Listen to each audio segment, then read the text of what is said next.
All right, my English teacher friends. So I have yet another video for you in which I use Oscar-nominated shorts to solidify writing introductions for FRQ1 and FRQ2 for the AP Literature and Composition exam. But the caveat is this: we all teach literary analysis, whether we're on level 9th graders, 10th graders, 11th graders, 12th graders, even in college.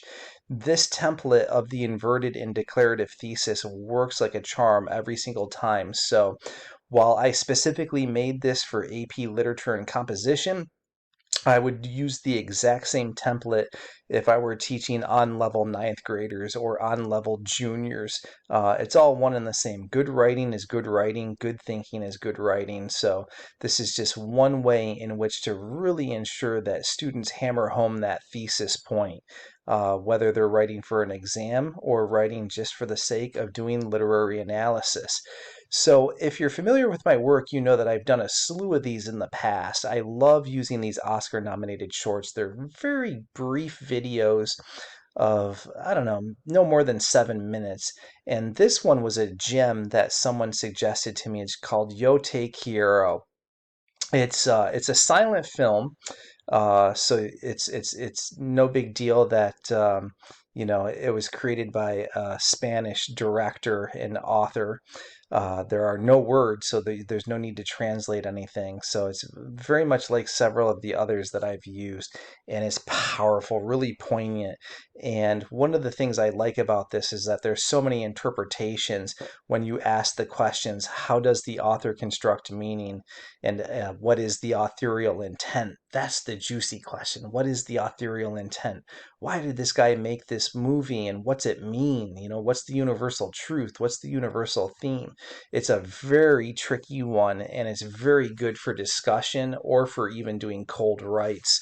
So without further ado, I'll jump in and reintroduce my templates, and I'll Bob Ross a couple of samples for you as to how I would get my students to write introductions based on Yo Te Quiero.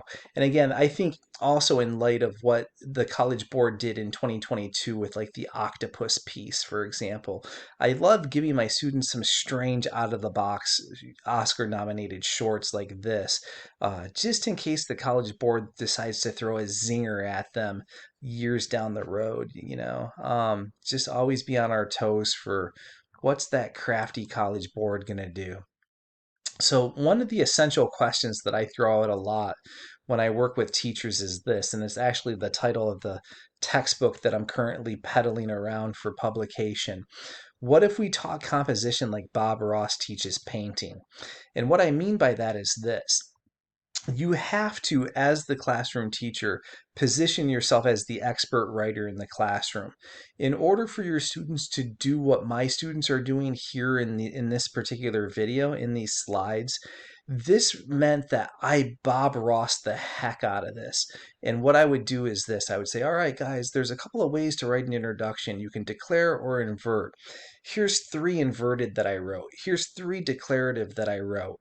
On your mark, get set, go. It really demystifies the writing process when we get to the proverbial canvas and easel and paint with our students, just like Bob Ross did. Like Bob Ross never talked into the ether, into the pie in the sky about the theory and technique about painting. He didn't just bloviate on and on and on. He got up there and he showed us how to do it. And I really find that demystifies the writing process for our students when we get to the canvas, we get to the easel, and we paint with them. It's really, really a nice practice.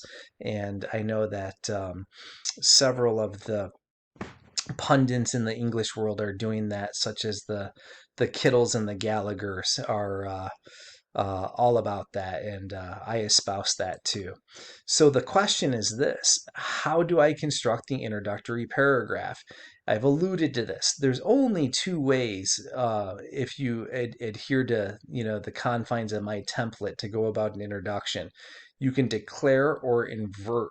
But here's the kicker: we're performing literary analysis, so we're gonna get rid of declarative. So declarative is for rhetorical analysis. And then for argument, persuasion, synthesis, and research, it's a 50-50 coin flip between declaring or inverting. So I declare for rhetorical analysis. Literary analysis, I always invert. So I'm going to give you a cursory overview of the declarative, but really hunker in on the inverted. So implicit in any FRQ, whether it be for FRQ2 for rhetorical analysis on the Lang exam, or FRQ1 and FRQ2 for the lit exam, implicit in those three FRQs are two questions. What is the authorial intent, and how does the author construct meaning? This is why I've opted to go inverted every single time for literary analysis.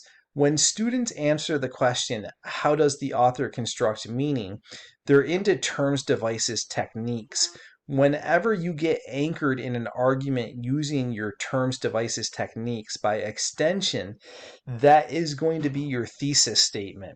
So what I have my students do is begin with, what is the authorial intent? Some teachers ask, what's the universal truth? What's the universal theme? What's the exigence?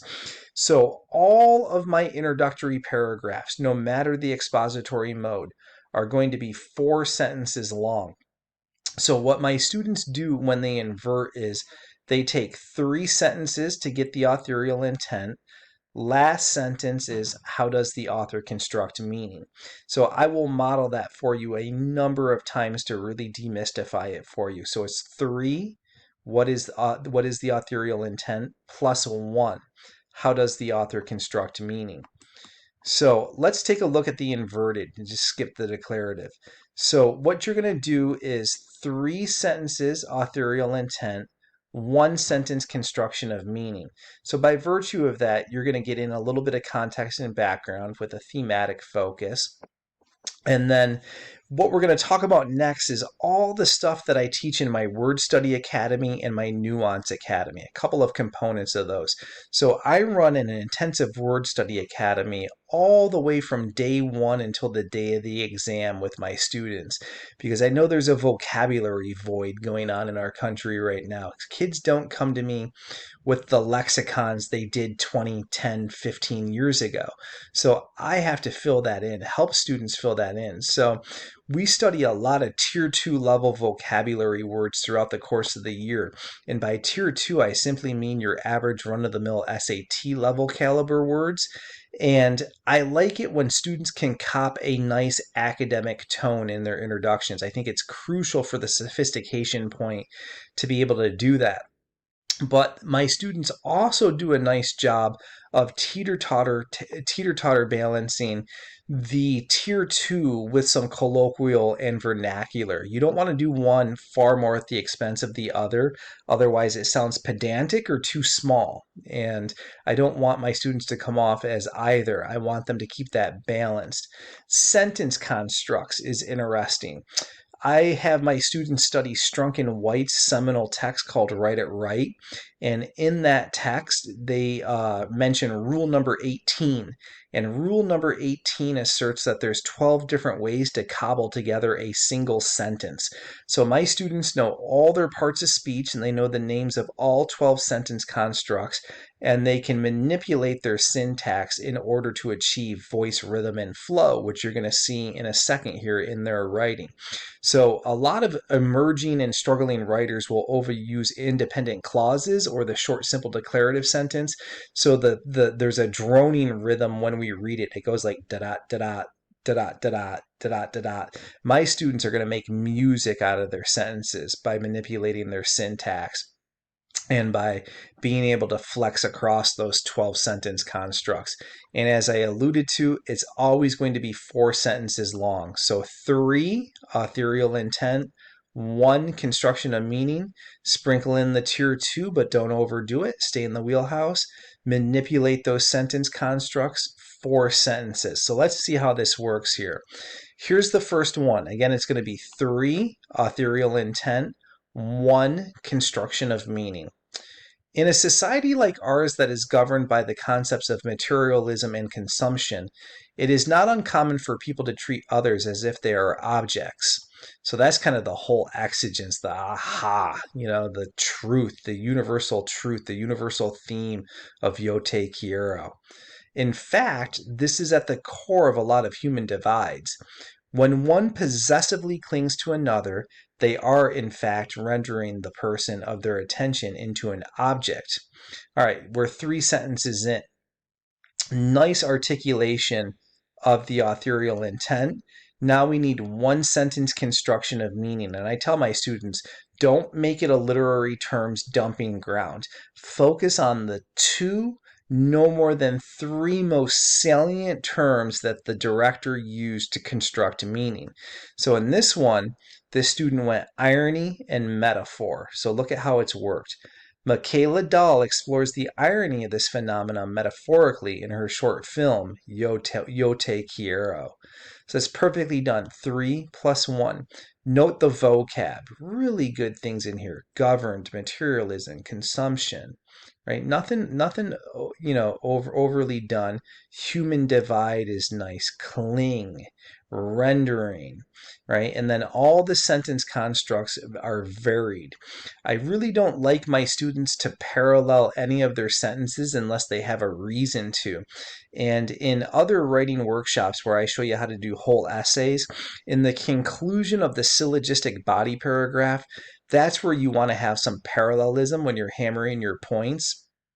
Maybe as you're dropping a thesis, you want to parallel, but typically no. You want them to be fluid and supple and varied, as this one is here. So out of the gate, if a kid is going to do this for an FRQ1 or FRQ2, I think we would all say blazing speed. And I think most College Board readers would stop and say, whoa, if this kid can continue this for the entirety of the essay, I'm giving this kid the sophistication point. This is on fuego. Good, good, good, good stuff. So let's see student number 2. Typically, when one tries to possess another as if they are a material thing, they're met with a bit of repulsion, right? So that's kind of the exigence again, the oh, aha, the universal truth. Humans are humans endowed with free will. We are not meant to be possessed and owned like personal property. But in some cases, this line gets blurred in relationships. So we're 3 in. Hit me with the 1, construction of meaning. Dahl highlights this conflict through a subtle metaphor in her short film, Yo Te Quiero. So they went conflict and metaphor. And this is a cold read. We did not do a Plato's Plato discussion. We did not do a Socratic seminar or a fishbowl. We did not debrief this at all because at the time of me administering this particular lesson, my students, I think, had done 5, 6, 7 Oscar-nominated shorts. So we've practiced this a lot at this stage of the year. So I gave this to them cold. I did not Bob Ross this for them at all. So this is what my students are doing at this stage of the year. So it's November. Thanksgiving just happened. This is where they're at, and I think we're in good position to take the exam today if it were to happen. They're really good, and it's because of the template and practicing like this. So here's student number 3. To be human simply means that we consume and possess some more. But problems often arise when people try to possess another person. When we interact with those others as if they are personal property, it typically is not received all that well. So we're 3 in, so 3 authorial intent, 1 construction of meaning. Relationships require a healthy amount of humanity, a concept Michaela Dahl highlights metaphorically in her short story, or in her short film, Yo Te Quiero. So again, always just drop 1, 2, 3 of the salient terms in that last sentence. 3 plus 1, sprinkle in some tier 2, flex the syntax in those sentence constructs, and it yields some magic every single time. So hopefully you found that to be useful, and we'll give it a whirl with your students. I love these Oscar-nominated shorts because literally my students will come in on some days and they're like, hey, can we watch one of those short films? And I'm like, you really want to practice your hand at writing? Yeah.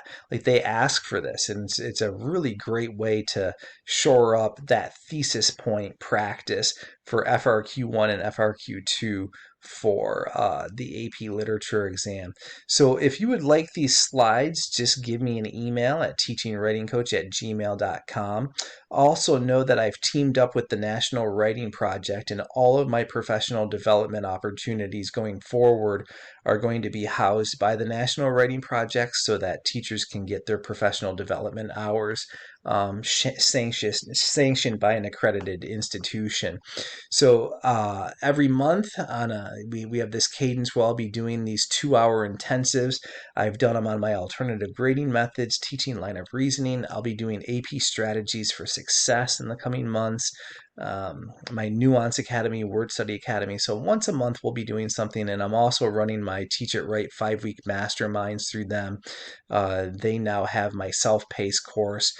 So if you want any information on the irons I have in the fire with NWP, go to www.teachinghowtowrite.com and you can find everything at your fingertips. So be well for now. Happy teaching, happy writing.